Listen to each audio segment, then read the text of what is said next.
I'm Pam Tipton, Director of our Custom Executive Education programs here at the Goizueta Business School. So welcome to this installment of Business Over Breakfast. We are so appreciative that you have joined us today and spending your morning with us. So let's get started.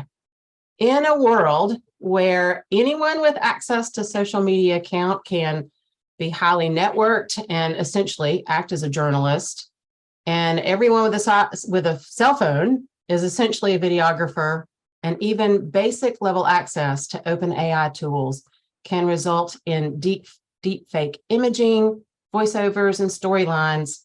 It is no wonder that we are barraged with content, both real and fake. So in today's fast-paced, social media-driven digital landscape, it's really more important than ever that leaders are equipped to respond, especially in the face of some type of public relations crises that tend to emerge in social media firestorms.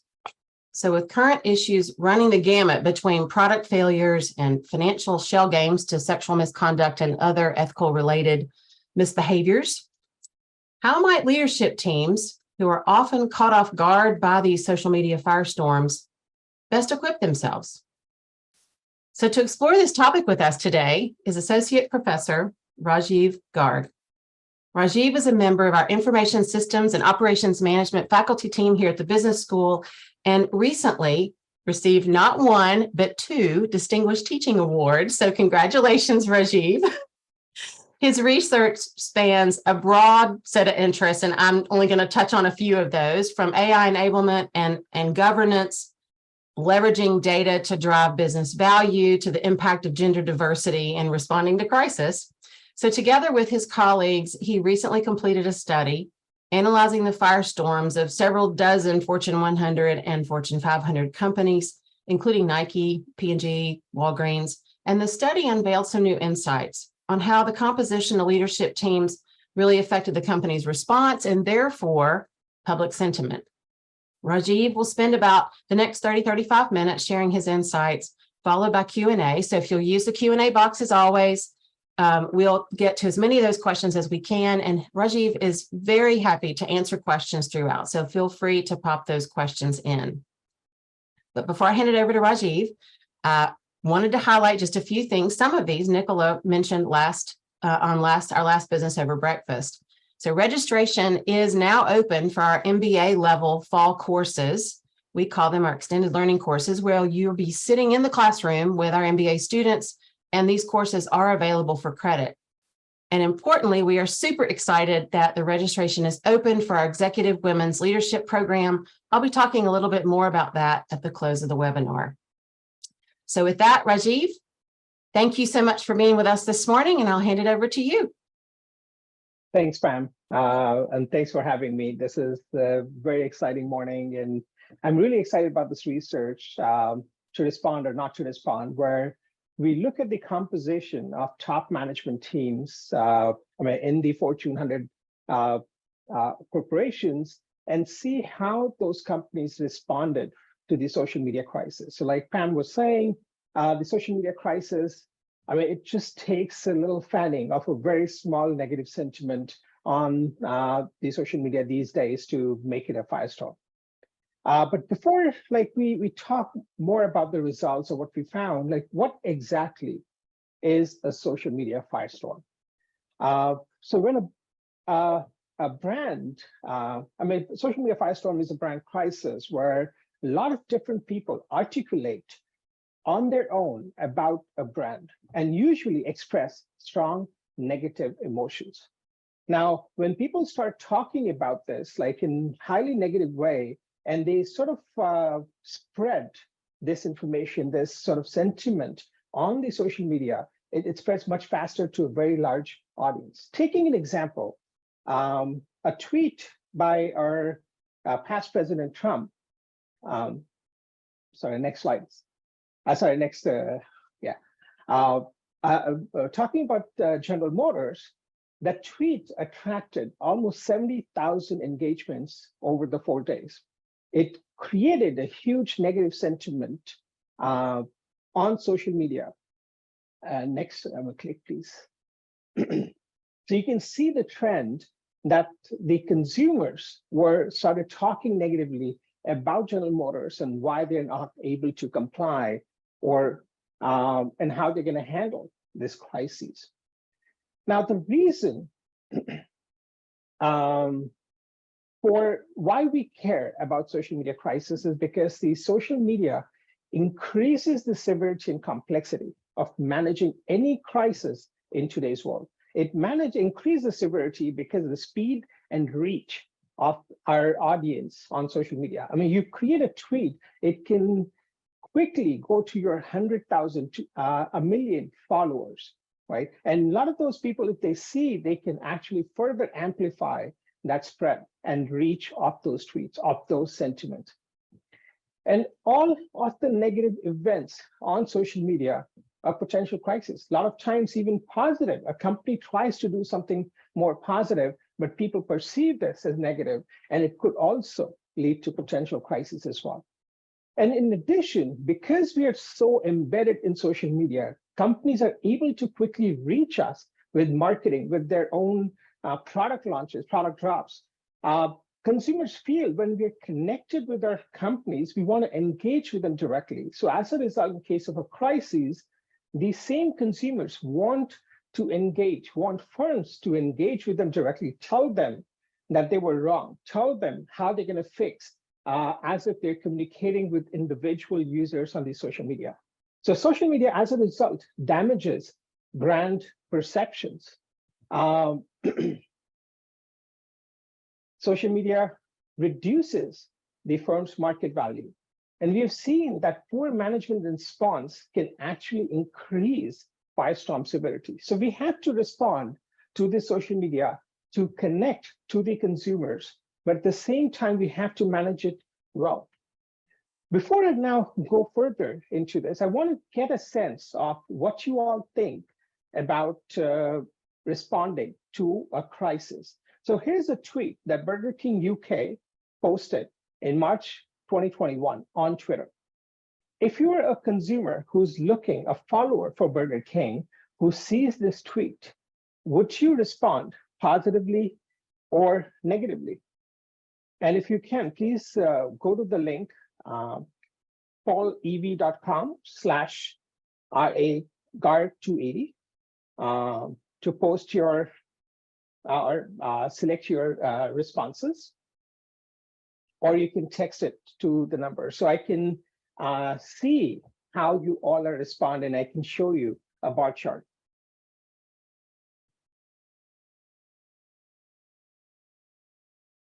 We'll give maybe 10 or 20 seconds.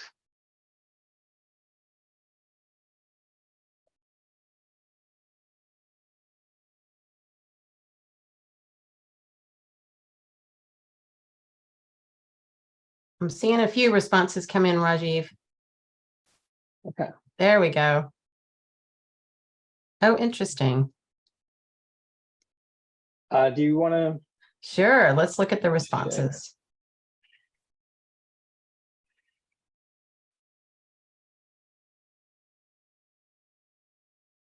Interesting.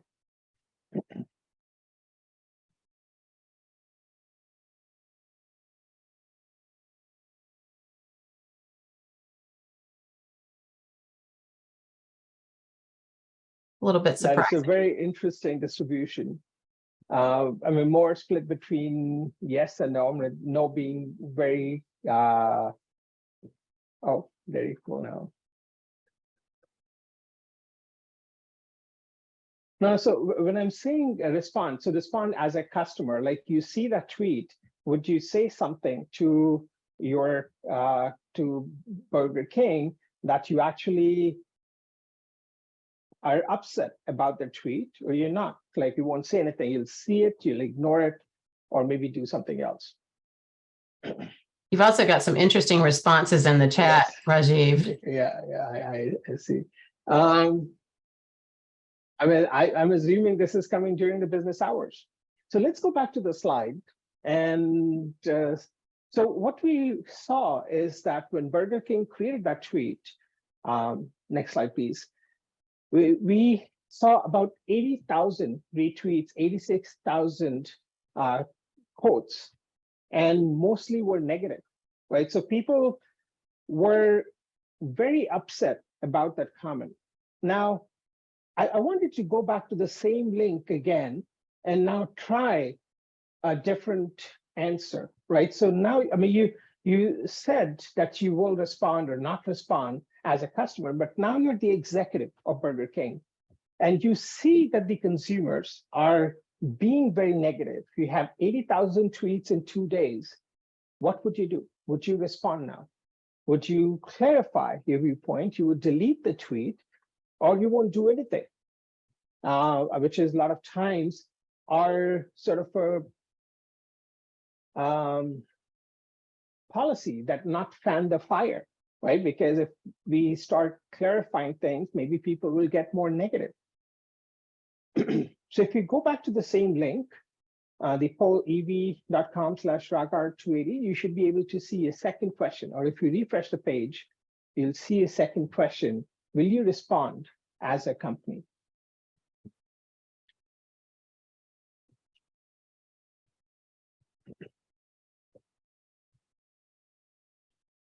So William in chat, like very good thinking process. And I'm gonna talk about it in just 15 more seconds.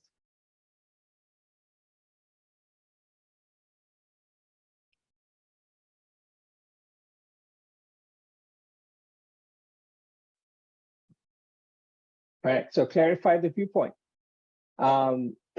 Majority of us think like, yes, so if we mention something and people took it negatively, maybe it was an error from the PR team, and that also happens, but maybe we need to clarify. And if it was an error, we need to delete the tweet and apologize for it, right?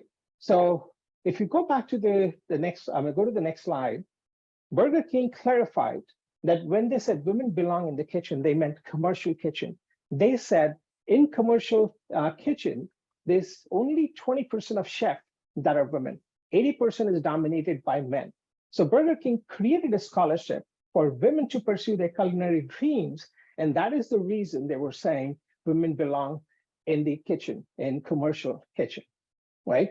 So a lot of times we have to understand what our customers mean, how our customers interpret any of these situations. And a lot of times, every organization, when they respond to these crises, their responses could be different. So if we go to the next slide, so the point is one shoe does not fit all, right? Every organization is different and responds differently. They may have all been able to address the social media firestorm. When Laura Ingram tweeted about David Hogg being rejected by the Ford College, I mean, there were a lot of consumers who rallied to boycott firms that sponsored Laura Ingram's show. Hulu responded within 22 hours, dropped the sponsorship, and did not provide any details on why. Liberty Mutual responded within 2 days, but they also provided a detailed response on the philosophies of the company and why they're dropping the sponsorship on Twitter. AT&T, on the other hand, did not respond at all and maintained the sponsorship. In all of these three settings, because Hulu was first one, they've handled the firestorm a little bit faster, right? But in the end, all three organizations were able to handle the firestorm that was created on social media. So the point I'm making is there's no one solution, one answer that I can give and say, this is how and when we should respond. We need to think like what consumers are saying, and is it actually going to really subside? Or do we really need to do something to handle this firestorm? So if you go to the next slide, so the two questions that we started looking into when we started this paper is, should all organizations respond to social media firestorms? And which organizations are likely to respond to social media firestorm, right? So were there any differences in the data? And I'm a person like who looks and understands data. So we said, okay, we're gonna look at the data that's available to us, and we're gonna see how different organizations, or when different organizations respond differently. What we initially found in our observation from the market data, next slide, please. The companies with all men in top management team are either quick to respond or not respond. Companies with women or non-binary genders in the top management team almost always respond, but are not usually very quick. And there was, again, huge heterogeneity in the responses that we saw. So there are 4 different crises that we observed that most of the companies face in social media. Next slide. 1, the product harm crisis, where the products are not only dangerous to the customer, but they represent a major threat to the reputation of brands. Sorry, my Alexa started talking. Domestic carrying capacity to keep costs down. That's very funny. I don't think we've ever had Alexa start talking in the middle of a Business Over Breakfast webinar. So that's a first. and this wasn't even my Alexa talk. Anyway, by the way, in the class, the Siri jumps in like very frequently. Somehow the Apple thinks I'm calling on her for help. Anyway, coming back. So 4 different crises that we observed more frequently. Product harm, which represents a threat to the reputation of the brands. Service failure. So service failure was very interesting, where the consumers were unhappy at an airline because they lost the baggage, about a cell phone company, etc. Interestingly, what we saw in research and evidence that the service or these minor incidents are more strongly negatively related to the future market share than a major incident. So whenever a major crisis happens, the company loses a customer, right? They don't, these customers are not providing feedback over time. They're not rating the products over time. They were just very unhappy and they left. They will never talk to this company, but they're usually a smaller demographic, right? Whereas in a service failure, people are facing their own challenges and issues with these companies. They create a word of mouth that actually over time impacts the company's performance. We saw proactive communication strategy when the firm's corporate social responsibility statement precede conflicting observed behavior. And it leads to a high level of perceived hypocrisy in the organizations as well, creating a larger firestorms on social media. And finally, we saw that social media firestorm caused 58% of the firms to lose short-term brand perception, and 40% firms observed long-term negative effects as a result of these firestorms. So next slide. So typically for response, what we saw is brand equity is valuable yet a fragile asset for any organization. Consumers interpret firms' responses based on their prior expectation. If a firm had a really good image of being connecting and caring about the customers, they expect in any negative situation, the company will respond, will take care of them, right? If a company has not been very active in engaging with the customers, they don't expect a response, but the response could actually help mitigate the firestorm much more quickly. The timeliness of a response is critical because the timeliness could lead to reduction in negative sentiment. The biggest reason is, so on social media, any negative sentiment spread faster than a positive sentiment. What we found also in a different study, that if you actually have more neurotic content, a content that creates stronger emotion versus a consensuous or more agreeable content, that also spreads much faster than the neurotic content. So as a result, the companies need to be careful in timing their responses to any social media crisis. And most organizations actually use consensus forming framing, like guiding conversations on specific issues and finding solutions to handle the crisis collectively. So there are all these different response strategies that companies use in the current market, right? And these are very useful insights. So I thought maybe we need to find or get insights from ChatGPT, right? So everybody's asking. So Alexa was trying to give an opinion, insights to us, and I thought, let's ask ChatGPT. Next slide. So I said, ask ChatGPT, how do you respond to a social media firestorm? And next, please. ChatGPT gave me almost 10 different lists of things: assess the situation, stay calm, listen, apologize, provide context, address concern, engage in dialogue, take conversation offline, learn from the experience, and monitor and adapt. And these are really good suggestions for handling and understanding any crisis. But they're also very subjective, right? If I were to assess the situation, I will assess differently than Pam, right? So next slide, please. So the bottom line is that we need to monitor the social media. We need to assess what is happening, what the situation is, and need to address. A lot of times, these approaches are very, very contextual and very subjective. Every individual has a different way to monitor, assess, and address. So firms then try to walk a very thin line between not fanning a small fire, but getting involved before a firestorm gets out of control, right? So we need for organizations to properly articulate and time responses to dampen this firestorm.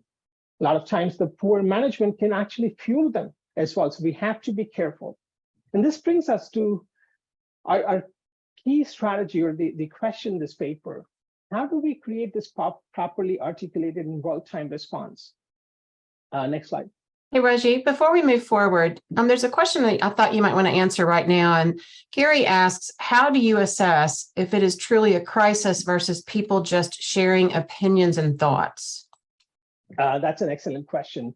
So a firestorm is something that we define quantitatively as a very high velocity on volume of certain kind of sentiment on social media. When I say certain kind, most of the time it's negative. So if you see the day over day or hour over hour growth on the negative sentiment to be exponential, that is where we define, yes, you need to respond.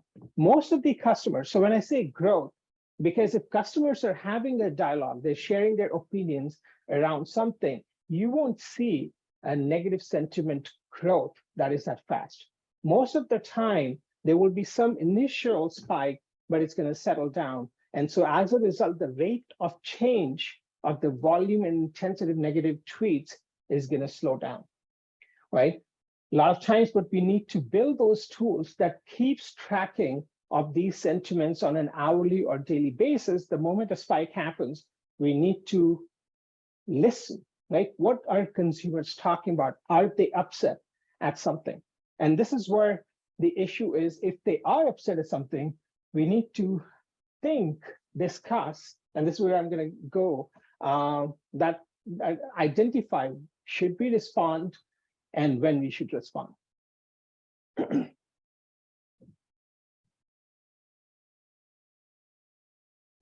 So how do we create properly articulated and well-timed responses? And the answer, because this is a very subjective question, build a good TMT.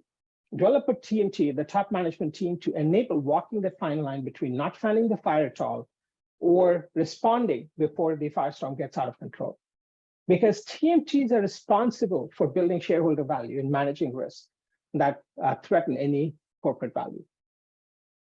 So within the TMT, we looked at two key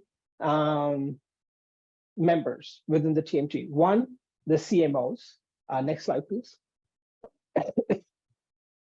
So the Chief Marketing Officer and Chief Communications Officer are two positions directly responsible for consumers, and their presence aids in firestorm detection, interpretation, and timeliness of response, right? So when you have a marketing person who has experience engaging with customers focusing on customers, they tend to understand, listen to these firestorms more accurately. So the question, I think Gary was asking, like, if you are able to listen to what consumers are saying, you have tools, you have an understanding of what consumers are saying, you're able to interpret when to respond to a crisis.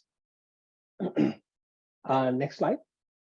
Similarly, we saw, we looked at the gender composition in these top management teams. So we found that the female representation encourages greater information processing in TMT. I mean, anytime there is a crisis, any decision to be made, women tend to ponder over, process the information to arrive at a more sort of thought through decision. Women exhibit greater sensitivity to uncertainty, engage in more due diligence to evaluate a risk, and which is a necessity when managing a social media firestorm. Men, on the other hand, underestimate the probability of unlikely negative events. We tend to think if there is a negative sentiment going on, we either need to respond right away, or we think it's going to go blow over. We don't need to respond to those situations at this time. In this paper, we empirically evaluate the role of CMOs and women leaders in a crisis response. So talking about the data, next slide. We collected hourly data for the 2019 for 96 public Fortune 100 companies. So we were collecting data for every hour for all these organizations on Twitter. We observed during the first half of 2019, 69 firestorms that these, of the 96, only 44 companies faced during the first half of the year. And we also saw 33 responses to these crisis events. When I say responses, we observed public tweets by the company, direct tweets to the individual users who actually started that negative sentiment, and releasing of media statements. In addition to the Twitter data, we look at the financial data, we look at the top management team data, the distribution of their gender on the top management team, their experiences, their the executive profiles, and we looked at the data from traditional media on what articles were being published on Factiva and Google News during that time. In our data, next slide, we saw most of the firestorms were around that 5,000 to 50,000 tweets per day. So those were the number of tweets that were coming in around a specific company, a specific brand, mostly negative at that time. And that is how we were classifying that, look, this is a firestorm because the number of tweets have increased significantly. The day over day change is beyond exponential during that time. Next slide. So talking about the results, we found that 1 unit increase in firestorm volume leads to 60% increase in likelihood to respond. 1 unit increase implies 2.7 times day over day increase in tweet volume, right? So it's exponential. So it's, if your yesterday's tweets were say 1,000 tweets, today's tweets were 3,700, you're likely to respond increases by 62%. This exponential increase in tweet volume increases essentially restlessness to respond. We see somebody's talking about it, about our brand, about our company. We feel we need to do something at this time before it becomes even bigger. If you have a uniformity in decision makers' perspective, like all the people think the same way, that I need to respond now, or maybe let's wait and see how it goes, we will either respond very quickly or we will respond too late. Having a diversity in decision makers' perspective allows people to question, to think through the situation and arrive at a response timing. So we need a diversity in top management team to evaluate and respond to crisis. Next slide. Similarly, we found that when a company has a CMO or a CCO on their top management team, they're 9 times more likely to respond than a firm without the CMO or a CCO role, right? So without CMO, CCO, companies are mostly worried about fanning the fire. Because if I don't think through, I'm going to be very, very careful in responding. I don't have a CMO who understands how to engineer this response, then I'm going to wait, right? So what we found the insight from this result is that customer-centric expertise in top management team is necessary to understand social media needs and content development response strategies. Going to the next slide. So we then looked at what was the percentage of women executives in the top management team. We created 2 different variables where there was no female or low representation of female, which is low is less than 25% of the top management team is comprised of female, or the top management team had more than 25% female on their team. What we found is firms with high female representation on TMT are 5 times more likely timely on to a social media crisis. So what we saw was generally females are more empathetic than males because of socialization experiences. They understand the situation, they connect with the consumers, and they're able to identify a time to respond to these situations. So the insight we developed is women in top management team can provide empathetic solution for rapid crisis management and mitigation. Next slide. Then we looked at the gender and the negativity in the firestorm. So we were talking about, yes, if you increase the volume, the intensity of a firestorm, the number of tweets, we get restless. We saw the same thing with the negative sentiments as well. If there are no female on the team and the negative sentiment is increasing in the firestorm, the teams are 106% more likely to respond because of the increasing negative sentiment.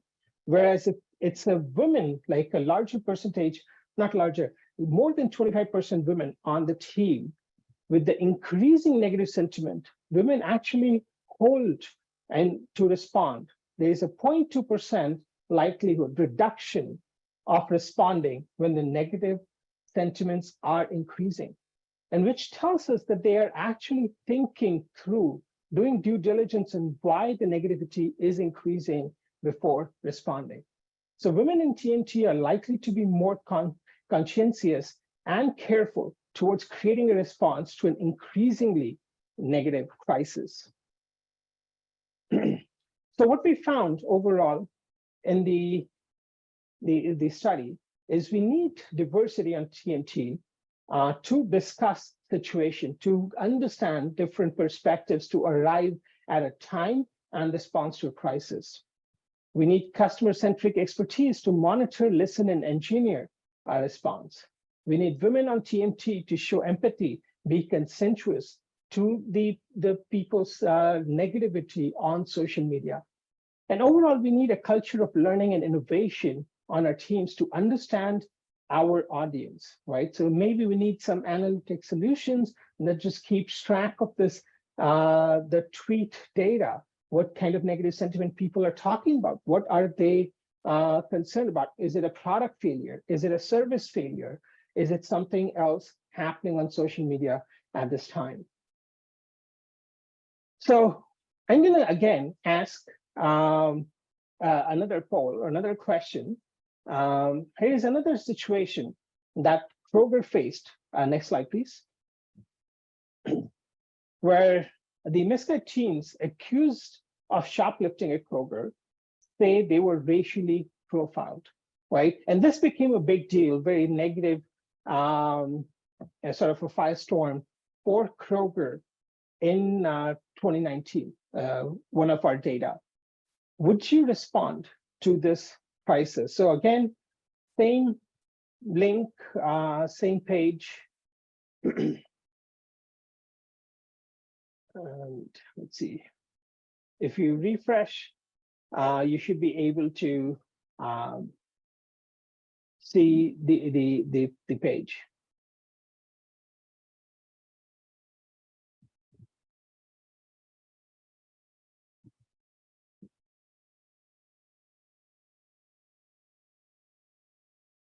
And all answers are right. Like this is where I was saying it's a different one, Pam, like the previous one. Nope, the next one. It's okay. I'll send you a link again in the.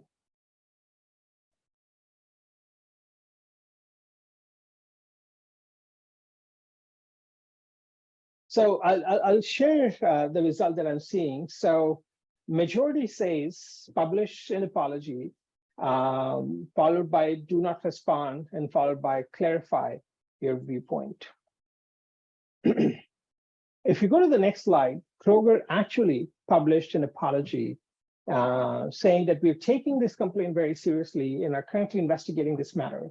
We value all our customers and apologize if anyone was made to feel less than welcome in our stores. And that actually helped mitigate or reduce the firestorm sentiment at that time. So again, all of the answers are right answer. It depends on the company, your customers' expectations from your brand, like how you respond in the past and how, and as a result, they have an expectation, will you respond in certain way? So the bottom line is we need more women, more diversity on our top management team. For women in S&P 500, I mean, we see there's only 6% CEO. I'll go back to slide, please.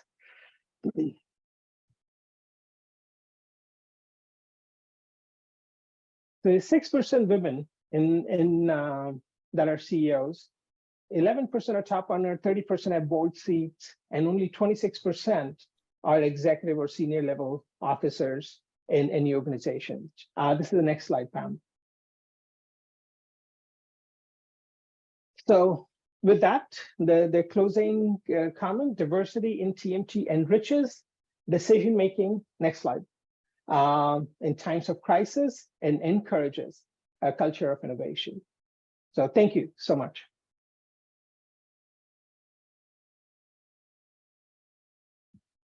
Sorry, I see. All right, yay. Comments on chat. Yeah, so Rajiv, we do have a couple of questions that I wanted to run by you. And let me scroll back up in the chat to get to the first one that I wanted to raise with you. So William asked, organizationally, from what level should the response, if any, emanate? Who should be deciding the response or no response action? And does it depend on the situation? So, I mean, the easiest answer, it depends on the situation, right? But because the top management team are responsible for maintaining the shareholder value and the image of the company, most of the decision, if the firestorm is growing, I mean, the decision should be made by the top management team where the response is going to come, right? If it actually helps, if it's something that is going to affect the brand image more, and being a data person, I'm going to say, if your negative sentiment intensity is increasing at least 5-fold day over day, then maybe an executive for the company should respond. I mean, it could be VP of marketing, could be CMO if you have one, or if none, then the CEO for the company. So you have to assess, like, what is the intensity of the response? Also, I would say is understand your competition's strategies in the past as well. Almost every company faces some responses. One of the comments where consumers have a perception from a company. That perception is built also based on what the competition has been doing as well. If your competition saw a crisis and a CEO responded, maybe then the customer's expectation would be a CEO should respond to this crisis as well. Right, so you have to meet those expectations. Okay. Your colleague Ben responded in the chat to this question, but I thought I'd go ahead and pose it to you too, is how do you define very carefully by content, timing, or some combo of the above? Right. So that's a great question. I actually have a paper on engineering content, but that's a different data science kind of a paper. Very carefully, all I would say is get feedback on the response and the understanding of the situation. A lot of times, because on social media, I mean, there's a lot of subjectivity that happens, right? We don't always understand the pain point of the customer, and the customers don't always understand the perception of the executives and the companies as well. So what we need to think is get different opinions. So carefully is we need to find a diversity of opinions and thoughts. I mean, show your team, right? Hey, this is what's happening on social media. What do you think we should do, right? Or how would you respond to this situation?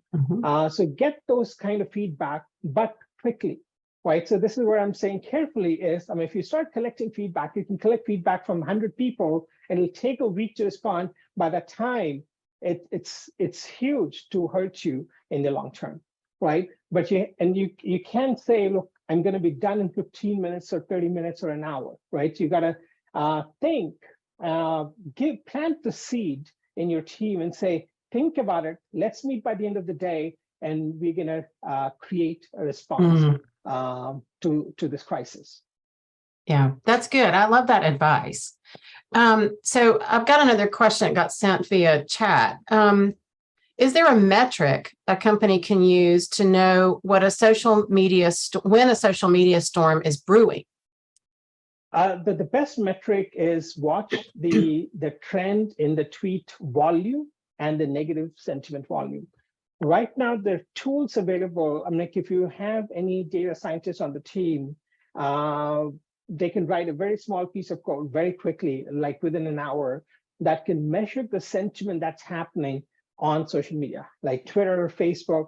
You just keep track of it, right? So every day, maybe ask a question, like have a habit that you ask your marketing or social media engagement person or communication or PR person, say, tell me what is positive and negative on social media today, right? A 5-minute thing every morning. So if you make that sort of a trend, you're understanding, okay, people are happy about these kind of things, people are upset about these kind of things, and what is the volume around that?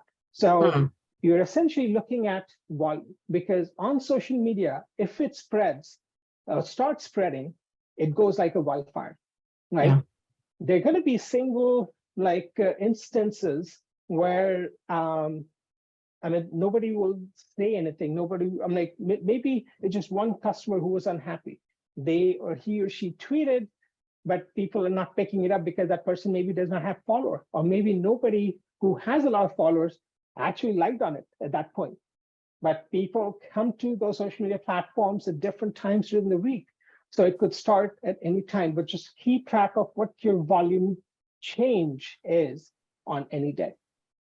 Well, are there situations when negative publicity might be perceived as good because it highlights a company, or is that not the case ever? That is a great question. A lot of companies, I mean, it's a common perception and misunderstanding that yes, negative publicity is good. If you strategically time it, so you can create a negative publicity, which will help increase or spread the word, but then you respond to come out as more positive.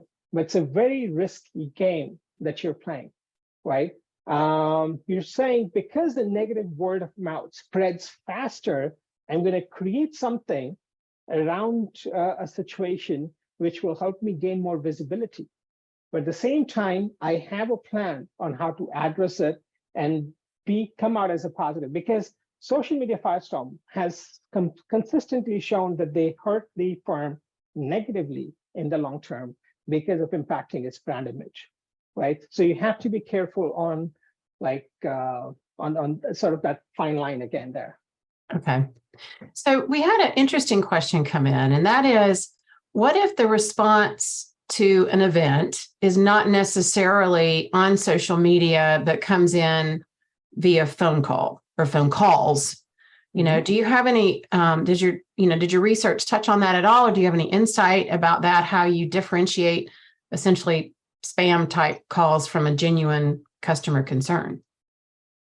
Okay, so I think we mix two different things. So Okay. A call may be genuine or not genuine, but a call that is of sharing a concern about a product or a service for a firm.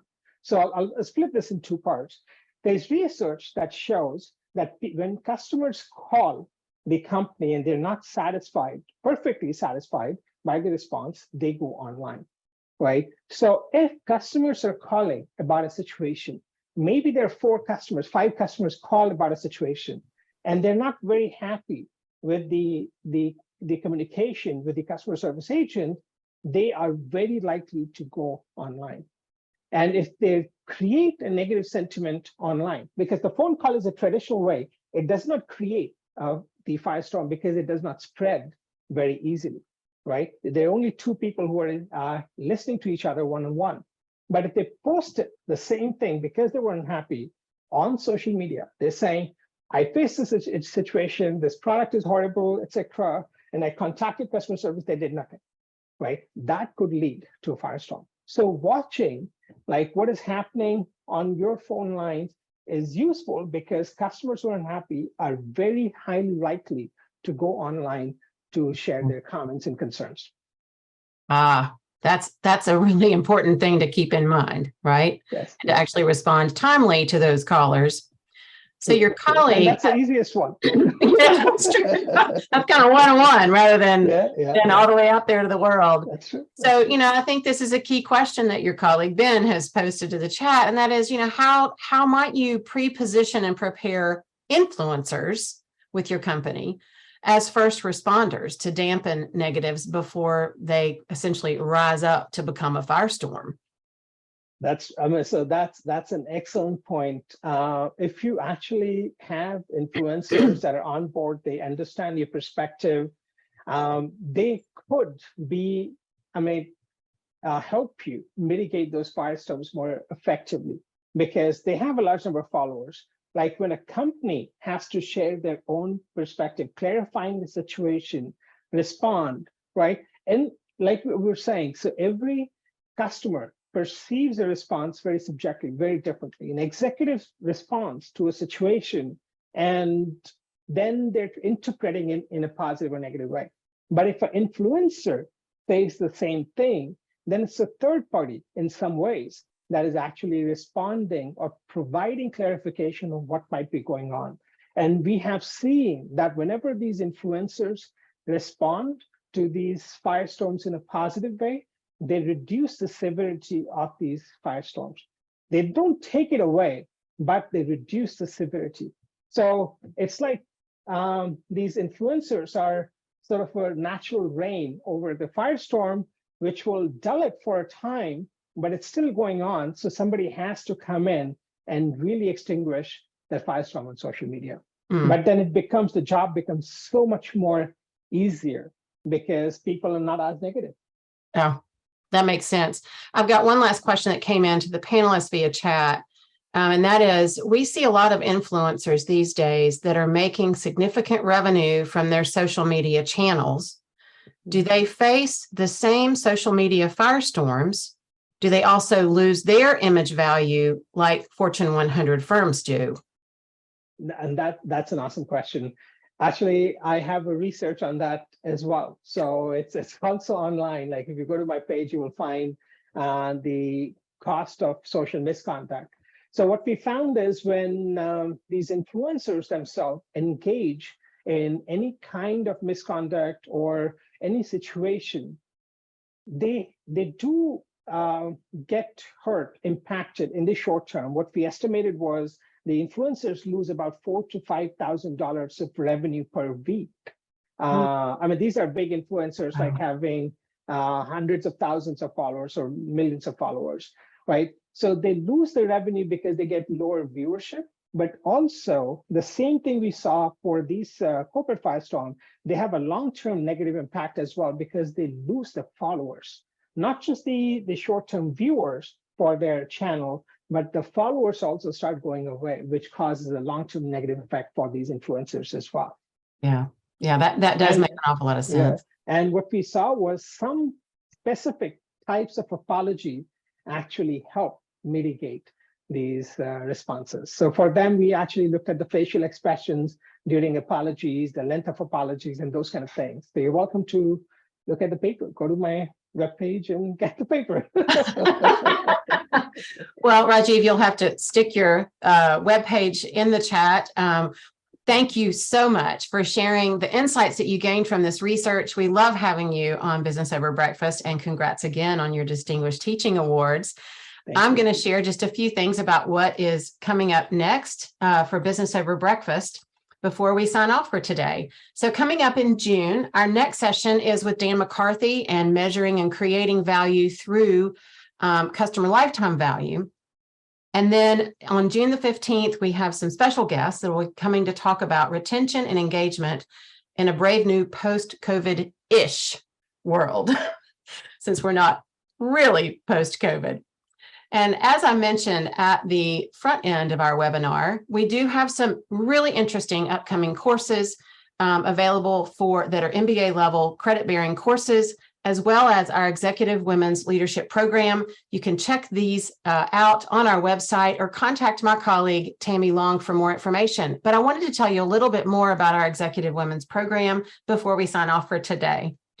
So this program is designed around some key pillars around building strategic competence, building your narrative, and giving you strategies to actually build strategic relationships. And this is all about creating your narrative to result in greater influence and persuasion. So we start with getting a clarity around a particular initiative or around your leadership narrative, a plan for how to execute that through strategy mapping, skills based in both self-awareness and strategic thinking and negotiations for yourself and others, and then how you actually persuasively deliver that in a compelling way to compel action.